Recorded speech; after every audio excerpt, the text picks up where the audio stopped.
वचन दिले तू मला ह्या मालिकेच्या आजच्या भागामध्ये आपल्याला पाहायला मिळते की इकडे ऊर्जा ही शौर्यला म्हणत असते, अरे इन्स्पेक्टर मानेंना सगळा गोंधळ करून ठेवलेला आहे शौर्य.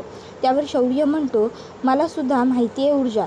त्याबरोबर मग आता पुढे लगेचच ऊर्जा म्हणत असते, तुला माहिती आहे का, ॲडव्होकेट हर्षवर्धन जहागीरदारांनी त्याला विचारलं की तुम्ही माझ्या अशिलाचं इन्व्हेस्टिगेशन केलं का. त्यावर तो काय म्हणाला की हो, मी इन्व्हेस्टिगेशन केलं. मग ॲडव्होकेट हर्षवर्धन जहागीरदार म्हणाले की मग तुम्ही त्याला कस्टडीत का ठेवलं आहे, मग तुम्ही त्याला सोडून द्यायला हवं. जर तुमचं इन्व्हेस्टिगेशनच पूर्ण झालेलं आहे तर तुम्ही त्याला सोडायला हवं. तुम्हाला हवे होते तेवढे प्रश्न तुम्ही त्याला विचारले का. तर हे म्हणाले की हो. मग पुढे त्या विक्रांतला त्यांनी विचारलं की काय रे बाबा, तुला द्यायची होती ती सगळी उत्तरं तू दिली आहेस का, उत्तरं चोख दिली आहेस का. त्यावर विक्रांतही म्हणाला हो. मग लगेचच ते म्हणाले की आता मग माझ्या अशिलाला तुम्हाला कोर्टात ठेवून घ्यायची, मुळात पोलीस स्टेशनमध्ये ठेवून घ्यायची मुळात गरजच काय, तुम्ही त्याला सोडून द्या. त्याबरोबर मग इकडे हर्षवर्धन म्हणत असतो की याचा अर्थ डॅडने नेहमीप्रमाणचा पेहतरा वापरला तर. त्यावर ऊर्जा म्हणते, हो ना, मलाही असंच काहीसं वाटतं. अरे तुला माहिती आहे का, इकडे सर्वच म्हणजे गडबडच आहे नुसती.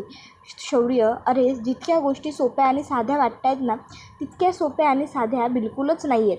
शौर्य म्हणत असतो की डॅडने नक्कीच सिनियर इन्स्पेक्टरबरोबर काहीतरी गोंधळ करून ठेवलेला असणार, सेटिंग वगैरे. त्याबरोबर ऊर्जा म्हणते, हो, मलासुद्धा इन्स्पेक्टर माने हेच बोलले. मी जेव्हा त्यांना विचारलं की हे सगळं तुम्ही का केलं, तेव्हा त्यांनीही मला असंच सांगितलं की मी फक्त सईचा मालक होतो, बाकीचं सगळं तर आधीच ठरलेलं होतं. त्याबरोबर दुसऱ्या बाजूला शौर्य म्हणतो की अगं पण तरीही जर इन्स्पेक्टर माने म्हणाले असते ना की नाही मला आणखीन थोडी चौकशी करायची आहे, त्यानंतर आम्ही याला सोडू, तरीही चाललं असतं.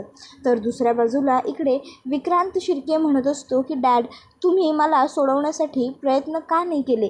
तर इकडे ऊर्जा म्हणत असते की खरं बोलतोयस तू शौर्य, सिनियरनेच काहीतरी गोंधळ आधीच घालून ठेवला असेल, पण नशीब एक ऊर्जाला ते पैसे मिळाले कंपन्सेशन म्हणून. त्याबरोबर शौर्य म्हणतो, हो ना.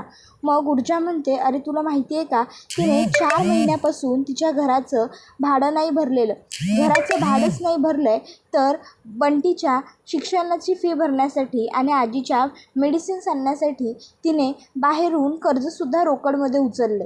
त्यावर हे ऐकून शौर्य म्हणतो, काय बोलतेस तू. तर दुसऱ्या बाजूला इकडे आता ॲडव्होकेट हर्षवर्धन जहागीरदार म्हणतात, काय मग शिर्के, कसं वाटतंय मुलाला बाहेर बघून. त्यावर लगेचच जहागीरदारांना हात जोडले जातात आता शिर्केंकडनं आणि मग ते म्हणत असतात, खरंच रे बाळा, किती वाळलास तू. विक्रांत, तुझ्याकडे बघून वाईट वाटतंय रे. विक्रांत म्हणतो, काय सांगू डॅड, अहो तिकडे ना मला जेलमध्ये 2 दिवस झोपच लागली नाही हो. अहो किती घाणेरडी जागा होती ती जेल म्हणजे. त्याबरोबर मग आता दिग्विजय शिर्के म्हणतात की अरे तुलाच काय, मलासुद्धा तू तुरुंगात असल्यामुळे 2 दिवस झोप लागलेली नाहीच आहे. बरं, चल आता निघूया, आपण घरी जायला हवं लवकर.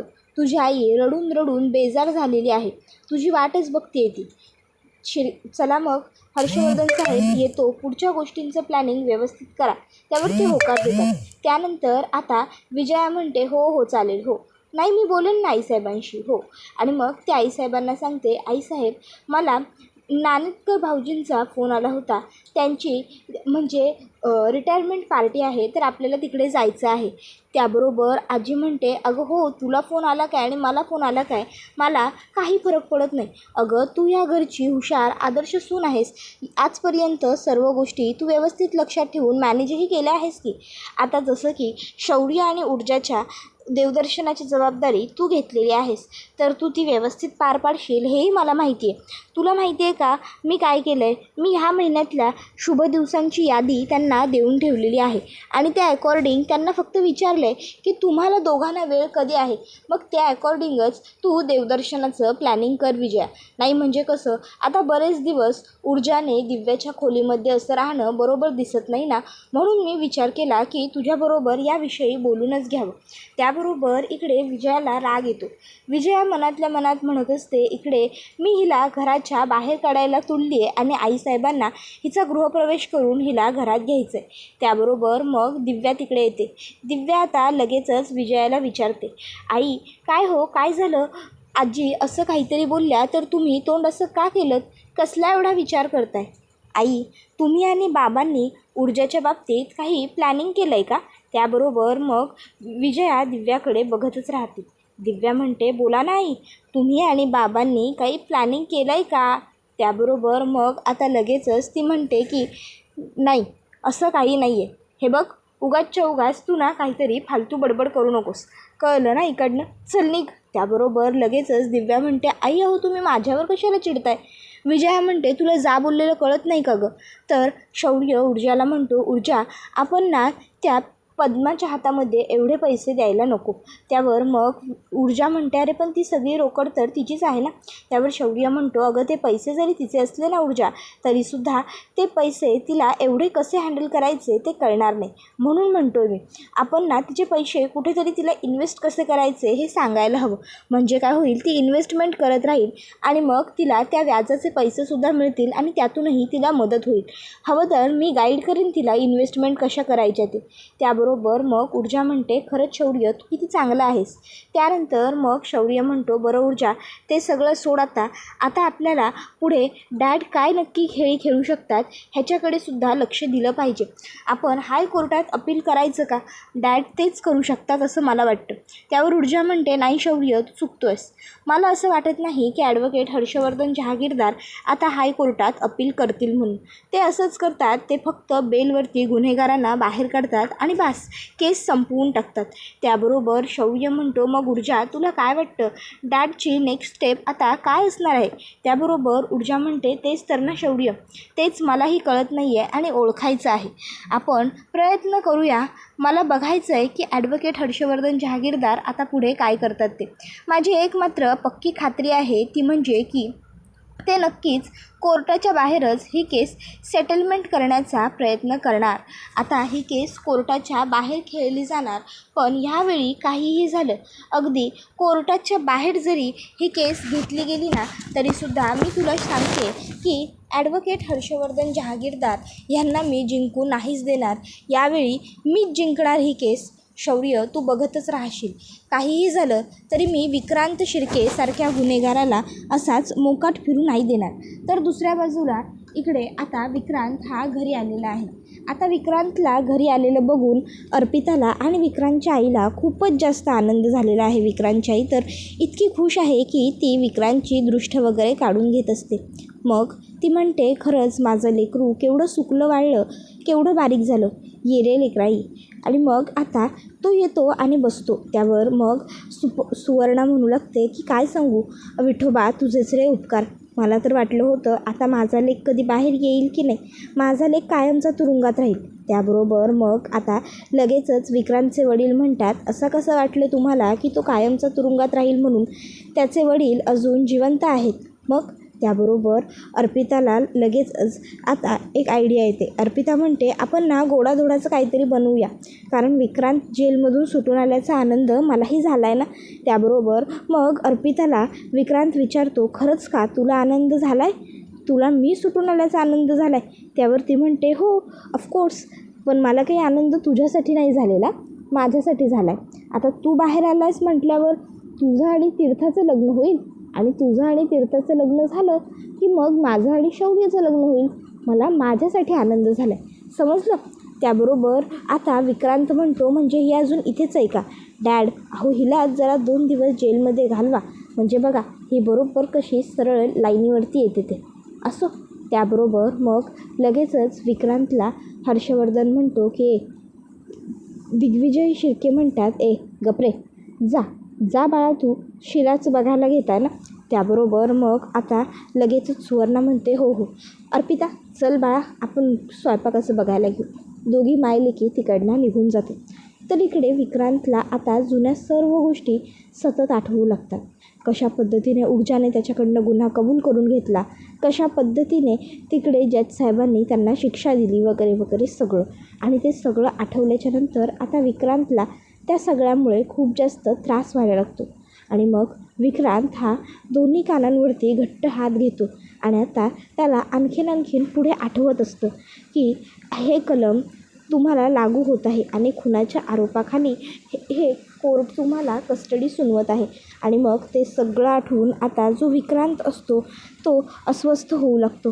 तर मी कोर्टाने अशी परवानगी देते की विक्रांत शिर्के याला पोलिसांनी कस्टडीत घ्या. विक्रांत शिर्के याला खुनाच्या आरोपाखाली कस्टडी होत आहे. तेच त्याला आठवत असतं आणि त्यामुळे आता त्याचं डोकं पूर्ण चक्रम होतं. तो स्वतःचंच डोकं घट्ट पकडतो आणि ओरडतो, आ. त्याबरोबर तिकडे दिग्विजय येतो आणि विचारतो की काय रे, काय होतंय बाळा, असा का ओरडलास, काय झालंय? त्याबरोबर मग तो म्हणत असतो, काय सांगू मी तुम्हाला डॅड, तिकडे मी केवढा आणि कसा राहिलो इथे. डॅड, अहो तिकडे ना कुठली सुखसुविधा होती ना काय होतं. मी कसा तिकडे राहिलो ते मला माहिती आहे. अहो त्या 10x10च्या खोलीमध्ये साधा एक पंखा नव्हता. जेवणाची 2 दिवस माझी सोय नव्हती. 2 दिवस हाल झाले माझे. डॅड, तुम्ही माझ्यासाठी जेवणसुद्धा मागवू शकला नाहीत का तिकडे चांगलं? काय याला अर्थ काय? त्याबरोबर मग आता विक्रांतला लगेचच तिकडे शिर्के साहेब म्हणतात, विक्रांत जरा शांत हो. हे बघ बाळा, असं नसतं. उघडपणे दिसत असेल असं कधीही काहीही वागायचं नाही, समजलं का? त्याबरोबर लगेचच आता विक्रांत म्हणतो, हे डोकं कोणाचं असणार? तुमच्या त्या लाडक्या वकील मित्राचं, बरोबरच ना? हां, काय ते खाणं होतं तुम्हाला माहिती आहे का डॅड? आपण तर तसा विचारही करणार नाही. त्याबरोबर मग आता लगेचच शिर्के म्हणतो, काळजी करू नकोस, होईल सगळं व्यवस्थित, होईल. त्याबरोबर मग शिर्के म्हणत असतो, काळजी नसावी.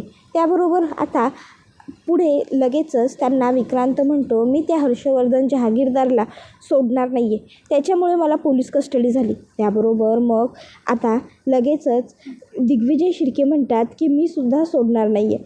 त्याबरोबर मग आता त्या दोघांमध्ये एक वाद होतो. तो म्हणजे की जर तुम्हाला माझ्या मुलाला सोडवायचंच होतं तर तुम्ही त्याला पोलीस कस्टडीपर्यंत मुळात घालवलंच कशासाठी? त्याला आधीच सगळ्यातून बाहेर का नाही काढलं?